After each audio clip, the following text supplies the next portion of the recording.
राष्ट्रीय लोकदल आरएलडी के राष्ट्रीय अध्यक्ष एवं भारत सरकार के राज्य मंत्री स्वतंत्र प्रभार जयंत चौधरी जी ने आज गया विधानसभा क्षेत्र में एनडीए प्रत्याशी डॉक्टर प्रेम कुमार के समर्थन में एक महत्वपूर्ण प्रेस वार्ता को संबोधित किया। यह कार्यक्रम एनडीए के मुख्य कार्यालय शादी घर गया में आयोजित किया गया, जिसमें बड़ी संख्या में कार्यकर्ता, स्थानीय जनप्रतिनिधि और पत्रकार उपस्थित रहे। इस अवसर पर जयंत चौधरी जी के साथ राज्यसभा सांसद सुरेंद्र नागर जी, पूर्व सांसद एवं आरएलडी के राष्ट्रीय महासचिव संगठन त्रिलोक त्यागी जी तथा प्रवक्ता धनंजय गिरी जी भी उपस्थित रहे। कार्यक्रम के प्रारंभ में एनडीए प्रत्याशी डॉक्टर प्रेम कुमार जी ने माननीय मंत्री जयंत चौधरी जी का अंग वस्त्र और फूलों का बुके देकर आत्मीय स्वागत किया। युवा और विकास विजय जयंत चौधरी जी ने कहा कि बिहार के बच्चे देश का भविष्य हैं।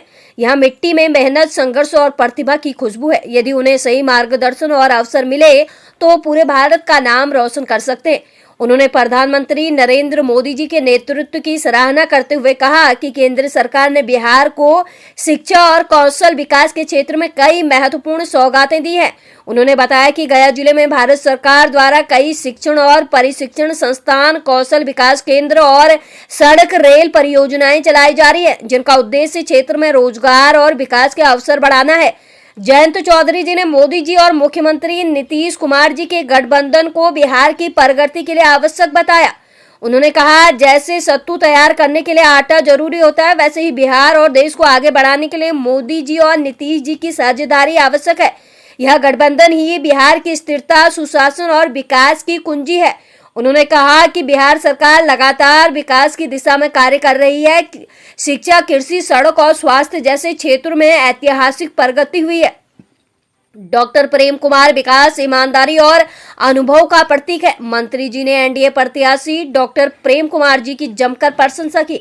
उन्होंने कहा कि डॉक्टर प्रेम कुमार बिहार की राजनीति के सबसे अनुभवी और जनसेवी नेताओं में से एक हैं, जिन्होंने हमेशा जनता की सेवा को प्राथमिकता दी है। उन्होंने जोर देकर कहा कि डॉक्टर प्रेम कुमार केवल एक प्रत्याशी नहीं, बल्कि विकास, ईमानदारी और अनुभव का प्रतीक है। गया के विकास की हर नई कहानी में उनका योगदान रहा है और आगे भी रहेगा।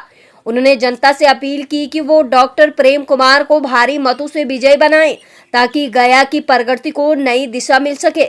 गया के लिए केंद्र सरकार की योजनाएं। उन्होंने बताया कि गया में कौशल विकास केंद्र, शैक्षणिक संस्थान, पर्यटन विकास योजनाएं और आधारभूत संरचना, सड़क, रेल व बिजली जैसी जुड़ी परियोजनाएं प्रमुखता से संचालित की जा रही हैं।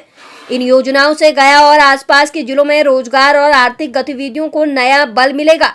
प्रेस वार्ता का समापन जयकारों के बीच हुआ। जयंत चौधरी जी ने अंत में कहा, यह चुनाव बिहार के विकास और सुशासन की दिशा तय करेगा। प्रधानमंत्री मोदी जी और मुख्यमंत्री नीतीश जी की जोड़ी ही बिहार को नई ऊंचाइयों पर ले जाने में सक्षम है। आइए सब मिलकर विकास की इस यात्रा में डॉक्टर प्रेम कुमार के हाथ मजबूत करें। एनडीए नेताओं में एक स्वर में विश्वास व्यक्त किया कि गया की जनता इस बार भी विकास, अनुभव और ईमानदारी के प्रतीक डॉक्टर प्रेम कुमार को भारी समर्थन देगी। परम सौभाग्य है कि गया की ऐतिहासिक धरती पे, पावन भूमि पे मैं आया हूँ, आपसे संवाद कर रहा हूँ। मीडिया के हमारे बुद्धिजीवी बंधु यहाँ उपस्थित हैं। आपके माध्यम से मैं संदेश देना चाहता हूँ। पहले तो जो पहले चरण में 121 सीटों पे मतदान आज हो रहा है, मैं बधाई देता हूँ बिहार के इस पहले चरण में भाग ले रहे सभी मतदाताओं को, और सभी अपने मताधिकार का जरूर प्रयोग करें। शांतिपूर्ण चुनाव हो रहा है, ये अच्छे शुभ संकेत हैं लोकतंत्र के। आने वाले 11 नवंबर को 122 विधानसभा में यहाँ की जनता जनार्दन को चयन करना है। जितना मैं जानता हूँ, बिहार के रगों से यहाँ के किसान, यहाँ के नौजवान, यहाँ के व्यापारी, यहाँ के उद्यमी, यहाँ की महिलाएं, यहाँ के मतदाता क्या चाहते हैं, मैं विश्वास के साथ कहता हूँ कि बिहार के जहन में, बिहार के आम लोगों के दिल में एक बात बैठी है कि एनडीए सरकार है तो बिहार का उद्धार है। एक गवर्नेंस का ट्रैक रिकॉर्ड, सुशासन का ट्रैक रिकॉर्ड, परफॉर्मेंस, प्रधानमंत्री जी का बिहार से लगाव, गया से लगाव, गया के प्रति, गया की इस भूमि के प्रति श्रद्धा, जो अपने परिवार की जो रीति रिवाजों के अनुरूप जो क्रियाएं होती हैं वो भी प्रधानमंत्री जी ने दर्शन करने गया के इस धरती पे आए, तो वो एक संकेत। और नीतीश जी के नाम से मुझे लगता है कि जन जन वाकिफ़ है, उनके काम को लोगों ने देखा है, सराहा है। कई मामलों में बिहार फर्स्ट, ऐतिहासिक तौर पे देश को पहले राष्ट्रपति बिहार की इस धरती ने दिया। देश में कई चीज़ें ऐसी हैं जो पहला काम बिहार में हुआ। सबसे पहले 2006 में आप जानते हैं कि पंचायतों में महिलाओं का आरक्षण बिहार ने वो किया, और उसका एक बड़ा अच्छा परिणाम जो सामाजिक न्याय, सही सामाजिक न्याय है, वो ऑलरेडी बिहार की जनता ने, आवाम ने देखा। 2013 में कोऑपरेटिव में आरक्षण दिया नीतीश बाबू ने। नीतीश जी ने फिर 2013 में पुलिस में महिलाओं को आरक्षण की शुरुआत की। और एक आंकड़ा आपके बीच साझा करना चाहता हूं कि 2013 में जब पुलिस में उन्होंने भर्ती प्रक्रिया में महिलाओं को आरक्षण दिया, उस समय सिर्फ 3% बिहार की महिलाएं पुलिस में थीं, और 2020 में वो आंकड़ा बढ़ के 25% को पार कर चुका, जो देश के औसत से दुगना से ज़्यादा था। आज यहाँ की बेटियाँ शिक्षा के क्षेत्र में आगे आ रही हैं। हर क्षेत्र में, कार्य क्षेत्र में महिलाओं की बराबरी है, हिस्सेदारी है, और उनका नेतृत्व समाज को मिल रहा। यही प्रधानमंत्री जी की भी सोच है। आज इस देश में सरकार है जो नौजवानों को वो सामर्थ्य देना चाहती है, वो संसाधन देना चाहती है, वो शिक्षा व कौशल विकास की ओर उनका ध्यान, उनकी शक्तियों का प्रयोग कर रही है। दूसरी तरफ उनका मुकाबला ऐसी शक्तियों के साथ है जो उनको वापस बिहार को अंधकार की ओर धकेलना चाहते हैं। एक तरफ वो लोग हैं जो नौजवान के हाथ में शायद कट्टा देख के खुश हैं। कितना बड़ा दुर्भाग्य है। मैं शिक्षा मंत्री भी हूँ, कौशल विकास का मंत्रालय का एक महत्वपूर्ण भार मेरे ऊपर कंधों पे जिम्मेदारी प्रधानमंत्री जी ने सौंपी है, और कितना खराब लगता है देख के वो दृश्य। अभी हाल में एक चुनावी सभा में मैंने देखा, एक छोटा बच्चा आया, उसको माइक पकड़ाया गया, उसने कहा कि आरजेडी की हमारी सरकार आएगी तो हमारे हाथों में कट्टा रहेगा। ऐसी बोली, ऐसी शैली, ऐसी सोच, ऐसे विचार, ऐसी राजनीतिक शैली, ऐसा शासन जो बिहार की जनता पहले देख चुकी है, ऊब चुकी है, वापस उसे कहीं किसी शर्त पे स्थापित होने नहीं देगी। इसलिए मेरी पूरी उम्मीद है, मैं अपील करता हूं बिहार के अवाम से कि आगे आएँ। 11 नवंबर को प्रेम जी को आपने देखा है, पहचाना है, और क्योंकि ये किसानों की धरती, बिहार ने, मैंने कहा कि कई फर्स्ट काम किए बिहार ने क्रूरता का भी विरोध किया, क्रूर शासन को उखाड़ के फेंकने में, संपूर्ण क्रांति के नारे को दिल दिमाग में बैठाने में जब बिहार के नौजवानों ने करवट ली तो देश बदला। और कांग्रेस की दमनकारी नीति का विरोध करने वाला बिहार आज भले सामाजिक न्याय की बात करते हो, लेकिन मंडल आयोग की सिफारिशों को लागू नहीं, जिस पार्टी ने नहीं करने दिया, उसको भी बिहार की जनता ने करीब से देखा। और मैं आपको बता दूं कि चौधरी चरण सिंह जो किसानों के नेता, प्रधानमंत्री, मुख्यमंत्री कई बार रहे, बड़ी जिम्मेदारियां उन्होंने देखी, सामाजिक न्याय की बात उन्होंने की, और आज भी गांव देहात में, बिहार के घर घर में आप जाएंगे, देखेंगे कि लोगों ने उनकी तस्वीर अपने घरों में भी लगा के रखी। तो इसलिए चौधरी चरण सिंह को भी सम्मान देने वाली एक पार्टी ऐसी एनडीए की, हमारे घटक दल सबने मिलकर एक कोशिश की। प्रधानमंत्री जी का वो विजन था, उनकी सोच थी, और राष्ट्रपति के हाथ से जब वो अवार्ड दिया गया, जो सर्वोच्च नागरिक अवार्ड है, वो मेरे हाथों में भारत रत्न उन्होंने सौंपा। मैं समझता हूं कि वो मैंने बिहार के किसानों के सम्मान में वो अवार्ड लिया है, और उसका भी ख्याल बिहार के किसानों को रखना चाहिए कि एक तरफ आपने देखा एनडीए के मैनिफेस्टो को मैंने पढ़ा है, समझा है, किसानों को बहुत बड़ी सौगात देने जा रही सरकार। आपके आशीर्वाद से सरकार बनेगी तो माननीय कर्पूरी ठाकुर जी के नाम से भारत रत्न उनको भी दिया गया है, चौधरी चरण सिंह जी के साथ साथ उन्हीं के नाम से किसान सम्मान निधि को यहाँ बढ़ाया जाएगा। 1 लाख करोड़ का कृषि के क्षेत्र में एग्री इंफ्रास्ट्रक्चर को खड़ा करने के लिए निवेश होगा, ताकि बिहार के किसानों की जो भी फसल है उसे वाजिब मूल्य मिले। आज मखाना जो बिहार की एक बड़ी उपज है, जिसकी तरफ किसी का ध्यान नहीं था, उसका एक्सपोर्ट हो रहा है। उसको स्थापित करने के लिए, बढ़ाने के लिए एक बोर्ड का जो गठन किया गया है राष्ट्रीय स्तर पर। तो इस प्रकार की कई पहल हैं। ITI की वो संस्था, कौशल विकास के संबंध में आपको बताना चाहता हूं कि देश में 14,500 ITI हैं।